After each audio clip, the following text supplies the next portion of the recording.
வணக்கம். நான் உங்களில் ஒருவன். நம்ம பார்த்துட்டு இருக்க இடம் தூத்துக்குடி துறைமுகம்.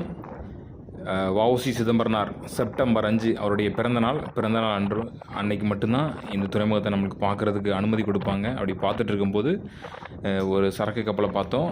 இதுதான் அந்த நிலக்கரி. இந்த கறி தான் அனல்மின் நிலையத்துக்கு நம்ம கொண்டு போகிறாங்க. இந்த கப்பலில் இருந்து தான் வந்திருக்கு. இது ஒரு பெரிய கிரெயின் பார்த்துக்கோங்க. கப்பலில் இருந்து இந்த கறியை இறக்கிட்டே இருப்பாங்க. கிட்டத்தட்ட ஒரு 10 நாள் இறக்கிட்டே இருப்பாங்களாம். அவ்வளோ பெரிய கப்பலில் அந்த கறி இருக்குது பார்த்துக்கோங்க. ரொம்ப பார்க்கக்கூடிய ஒரு விஷயம். இந்த ஆர்பார் ஃபுல்லாக அந்த கறி மாதிரியே தான் இருக்கும். அதனால் நம்ம எவ்வளோ ஷூ போட்டாலும் செருப்பு போட்டாலும் நம்ம கால் ஃபுல்லாக நம்ம உடம்பு ஃபுல்லாக அந்த பிளாக் கலரில் ஆயிரும். ரொம்ப அருமையான ஒரு விஷயம் இந்த மாதிரி சரக்கு கப்பல்லாம் நம்ம பார்க்குறது. இந்த வீடியோ பிடிச்சிருந்தா லைக் பண்ணுங்கள், சப்ஸ்கிரைப் பண்ணுங்கள், சப்போர்ட் பண்ணுங்கள். நன்றி, வணக்கம்.